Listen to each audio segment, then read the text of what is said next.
ہاں جی دوستو، یہ ہے میرا ولاگ نمبر 5 اور آج میں ڈسکس کروں گا تھیلاسیمیا کے ٹریٹمنٹ کے حوالے سے۔ پچھلے ولاگ میں نے بتایا تھا کہ تھیلاسیمیا کیا ہے اور تھوڑا سا جینیٹکس کا حوالہ دیا تھا اور اس کی بیسکس ڈیفائن کی تھیں، جس سے آپ لوگوں کو سمجھ آئے کہ تھیلاسیمیا جو ہے وہ انہیریٹڈ جینیٹک بلڈ ڈس آرڈر ہے۔ اس کو ڈیزیز اسی لیے نہیں کہتے، زیادہ تر اکثر اوقات جب اس تھیلاسیمیا کے بارے میں بات ہوتی ہے تو اس کو ڈیزیز کر کے ریفر نہیں کرنا چاہیے، اسی لیے کیونکہ یہ ایک میڈیکل کنڈیشن ہے۔ It is not some thing that came up suddenly while during your life course. جب آپ جی رہے ہوتے ہیں اچانک سے کوئی بیماری آ جاتی ہے۔ دس از ایکچولی نون۔ اگر آپ کے پیرنٹس دونوں تھیلاسیمیا کیریئر ہیں یا ٹریٹ یا minor, in these are the 3 words that you use interchangeably.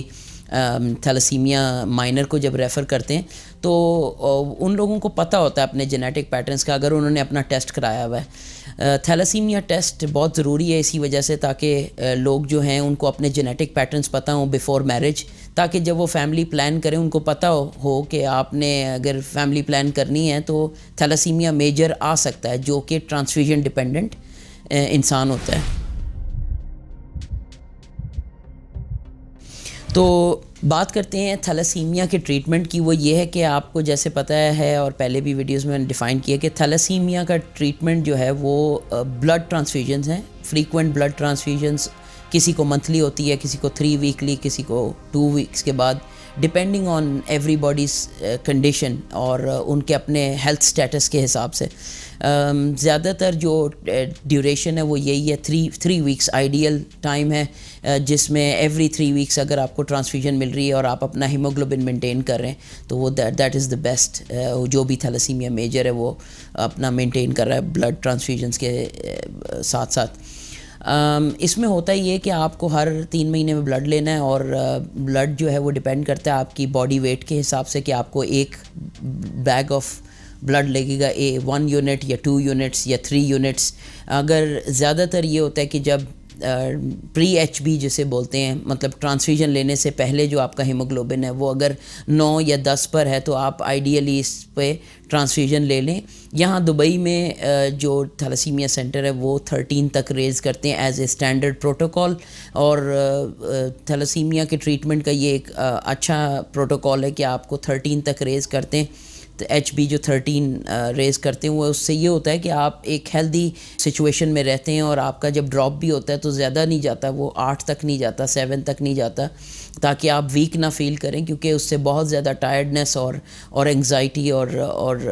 لیتھارجک فیل کرتے ہیں، بہت زیادہ tired, weakness, you will feel breathless لیس اگر ہیموگلوبن لو۔ یہ تو کامن سی بات ہے، کسی کا بھی ایچ بی لو ہوگا تو اس کو کافی زیادہ فیلنگز ہوں گی، پلپٹیشن فیل ہوگی، ہیڈ ایک فیل ہوگی، تو وہ ڈیلی لائف جو ہے نا آپ کی افیکٹ ضرور ہوگی۔ اس لیے ٹرانسفیوژن جو ہے وہ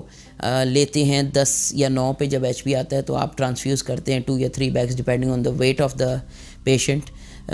تاکہ وہ 13 تک ریز ہو جائے۔ باقی ممالک میں یو کے میں بھی 13 تک ریز کرتے ہیں میرے خیال سے، اور پاکستان میں جو ہے وہ ہر سینٹر جو ہے وہ اپنا پروٹوکول یوز کرتا ہے۔ کوئی 8 پہ ٹرانسفیوژن دے رہا ہے، کوئی 10 پہ دے رہا ہے، لیکن ریز نہیں کر رہے، 11 10 12 تک کرتے ہیں، اس سے زیادہ شاید نہیں کرتے، شاید کچھ سینٹرز 13 تک بھی ریز کرتے ہیں۔ تو this is the way it goes. And blood transfusion لینی ہے تھیلاسیمیا پیشنٹ، میں بات کر رہا ہوں بیٹا تھیلاسیمیا میجر کی، اور اس میں آپ کو بلڈ ٹرانسفیوژن کے ساتھ ساتھ جو پرابلمز ہیں وہ بھی آپ نے ملٹی ڈسپلنری چیک اپس جو ہیں وہ رکھنے ہیں، جیسے ای این ٹی ہو گیا، اینڈوکرائن ہو گیا، آپ کا ہارٹ اینڈ لیور ایم آر آئی، تاکہ ہارٹ اور لیور میں آئرن اوور لوڈ۔ اچھا، اس کے ساتھ جو جڑی ہے چیز سب سے زیادہ میجر وہ یہی ہے کہ فریکوینٹ ٹرانسفیوژنس کی وجہ سے آئرن اوور لوڈ جو ہے نا وہ بہت زیادہ ہو جاتا ہے، اور آئرن اوور لوڈ خالی بلڈ سٹریم میں نہیں، آرگنز میں بھی بڑھتا جاتا ہے، اور اگر آئرن ایکیومولیٹ ہوتا جائے تو وہ آرگن کو جو ہے فنکشن کرنے میں دقت دیتا ہے۔ اسی وجہ سے جو ہے تھیلاسیمیا پیشنٹس جو ہیں وہ لیک آف بلڈ ٹرانسفیوژن سے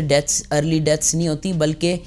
آرگن فیلئر کی وجہ سے ہوتی ہیں، کیونکہ ان کو بلڈ تو ملے جا رہا ہوتا ہے لیکن ان کی آئرن نکالنے کا جو رجیم ہے وہ فالو نہیں کیا جا رہا ہوتا، وہ کمپلائی نہیں کرتے آئرن چلیشن تھیراپی سے یا iron chelation therapy. Iron chelation therapy کے اوپر میں ایک سیپریٹ ویڈیو بناؤں گا، لیکن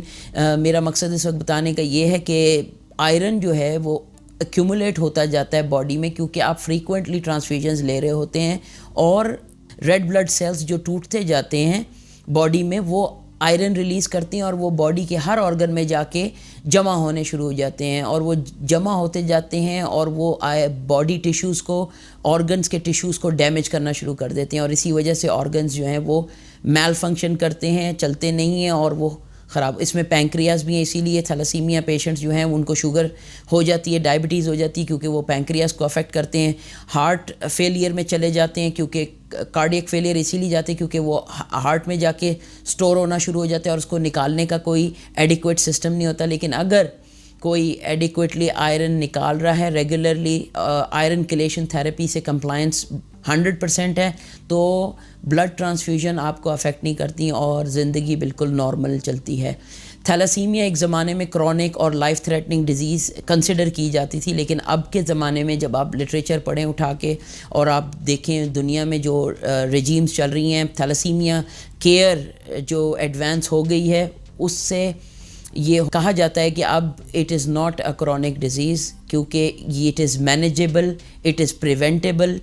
and it is managed in such a way that a person can lead a normal healthy life, اگر آپ مینیج صحیح کر رہے ہیں. بلڈ ٹرانسفیوژنس جو لینی ہے وہ سینٹرز کو بہت خیال رکھنا ہے، کیونکہ بلڈ ٹرانسفیوژن خالی بلڈ پروڈکٹس جو ہیں وہ کوئی مذاق نہیں ہے، کیونکہ وہ کوئی سپر مارکیٹ یا فارمیسی میں نہیں ملتا بلڈ کہ آپ دکان پہ جائیں اور جا کے اپنا ایک جیسے ڈرنک اٹھاتے ہیں اسی طرح ہی ایک بلڈ بیگ اٹھائیں اور آپ لے آئیں. اس کی فیکٹری انسان ہے اور انسان سے یہ نکالا جاتا ہے، اور بلڈ جو ہے بلڈ پروڈکٹ کو ہینڈل کرنا وہ ایک بڑی امپورٹنٹ چیز ہے. بلڈ اسکریننگ جو ہے وہ سب سے زیادہ امپورٹنٹ ہے، کیونکہ جب بلڈ ٹرانسفیوژن ہونی ہے وہ اس میں کراس میچ بھی ہونا ہے. بلڈ کی اسکریننگ اس طرح سے ہونی ہے کہ وہ پتہ ہونا چاہیے، ایڈیکویٹ لیبز جو ہیں ان کی ٹیسٹنگ اتنی ایکوریٹ ہونی چاہیے کہ اس میں HIV جو ہے وہ اسکرینڈ ہو، ہیپیٹائٹس اور ملیریا اور جتنی بھی ڈیزیزز ہیں پریویل کرتی ہیں وہ لازمی چیک ہونی چاہیے before transfusion.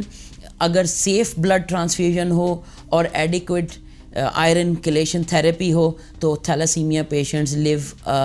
Normal life and they have a normal life span. تو یہ جو لوگ کہتے تھے کہ جی جلدی مر جاتے ہیں اور ان کی زندگی اتنی نہیں ہے، ایسی بات نہیں ہے. اگر ایڈیکویٹ بلڈ ٹرانسفیوژنز ہیں اور پراپرلی اسکرین سیف بلڈ ٹرانسفیوژنز دی جا رہی ہیں اور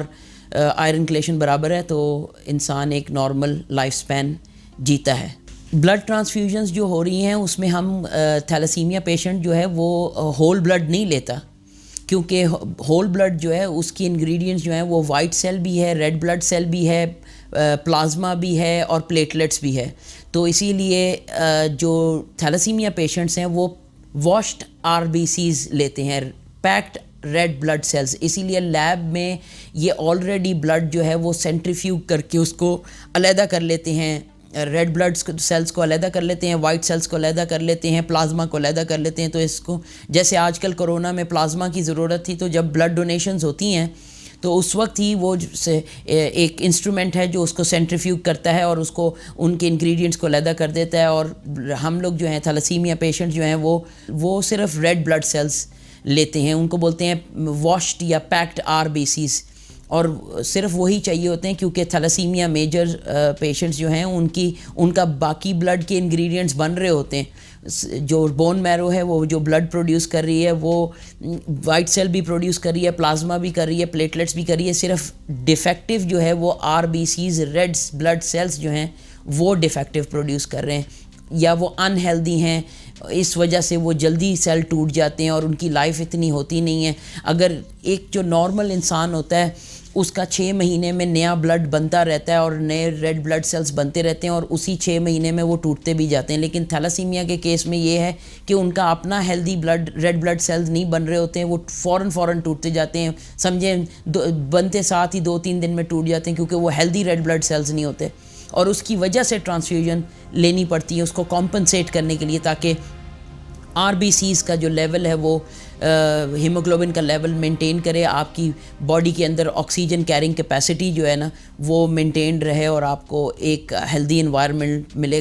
باڈی کے اندر. میں اگلی ویڈیو میں آئرن کلیشن کے اوپر بات کروں گا اور اس سے جڑی جتنی بھی چیزیں ہیں، کیونکہ iron chelation is a separate subject. اس کے اندر بہت ساری چیزیں ایسی ہیں جو آئرن ایکیومولیٹ ہو رہا ہے بلڈ ٹرانسفیوژنس کی وجہ سے، اس کو کیسے نکالنا ہے، اس کے کیا طریقے ہیں، کون سی میڈیسنز اویلیبل ہیں اور کس طرح آپ اپنے آپ کو مینٹین رکھ سکتے ہیں.